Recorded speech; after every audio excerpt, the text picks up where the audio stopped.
ArchivePA Images Partcomedian, part-activist, part-political commentator, Russell Brand is not afraid of attempting to answer some of life's biggest questions. In his Rebirth show, the 42-year-old takes on a series of humongous topics each night, using audience participation as a vehicle for conversations on everything from, in no particular order, modern media, politics and addiction, to sex, fatherhood and death. And while this might initially seem like a lot for one man to take on in one evening, during our interview, Russell quickly points out that we all deal with these things daily anyway. Modern media, who's not looking at their phone all night, he says astutely. Sex, that's always on your mind, whether you want it or think you've done it too much, or whatever. And then death, well, everything is about death. What most people don't do, though, is discuss them all at once, and it's when he's discussing the times when these issues intersect that Russell speaks with the most conviction, drawing on his own experiences and using what he describes as a critical thinking-based approach to logically dissect society. On the admittedly pretty big question of how real change can actually be affected, the theory part comes first, with the personal following shortly after. Real challenges to the way things are won't come from different ways of understanding economy. Economics seems to me, whether it's the distribution of wealth is continually being redistributed, but usually in a particular direction, upwards, but economics will never change the world. ArchivePA Images spirituality is key, he says. I think people being connected to what they are feeling, which is a synonym to spirituality.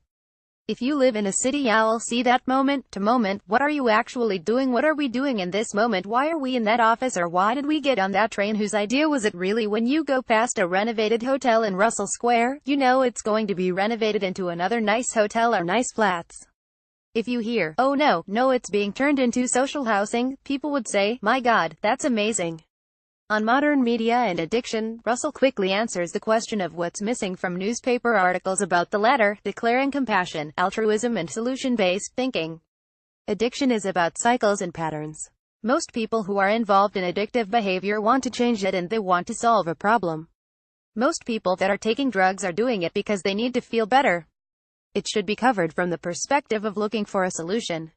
When it comes to addiction, Russell counts himself as having dealt with many, including drugs, sex and fame, and his commentary on them is firmly bedded in his own experiences.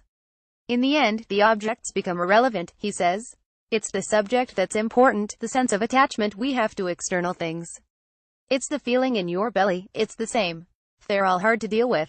In a way, the substances are easier because it's so bloody severe and obvious that it demands you to take action. I think most people will hobble along with the stone of manageable misery in their shoe for most of their lives. It's not just potentially life-changing areas that Russell's approach aids with either, as he also credits it with helping to abate pre-show jitters. I don't look at it as nerves anymore, I look at it as profatory feeling, but one drawback is that he runs the risk of being unable to connect with the audience in front of him. Jeff Spicer via Getty Images, that's the challenge of all communicators, he admits. How do you, firstly, avoid cliches, and how do you tap into the universal? The avoidance of cliché is very important. If you write something and you think, oh God, I've just written that thing that other people have written, or if you're doing something. I've just been in a room where I noticed that all the men who are about my age who work in media type stuff wear basically the clothes that I was wearing. I don't remember consciously making the decision to do that.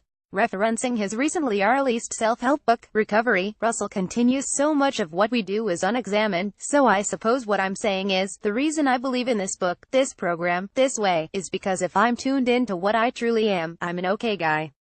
I'm an okay part of a group. We can expand the size of those groups and the quality of the goodness. Recovery is something Russell understandably returns to multiple times, explaining how the spiritual, step-based approach he writes about can help people undergo a process of analysis on what really motivates them, working towards goals which center on communities and connections. But what about anyone who think they've already cracked it? While his stand-up is there for everyone to enjoy, should you still read the book if you see yourself as happy and addiction-free? His short answer is this: if they are happy and content, they don't need it. The longer answer, however, is far more interesting. How could you not feel challenged and anxious if you looked out of the window, or looked at a newspaper, he asks. What the program, which I didn't invent, I'm just interpreting, gives you is a different way of connecting with the self and other people. Addiction really is you are drawn to a behavior and you think it's going to make you feel better, but it doesn't. We're all doing that sort of thing in some way. Rebirth comes to the event Apollo on the 31st of October and the 1st of November. Russell Brand Life and Times. More UK celebrity Russell Brand suggests a correction.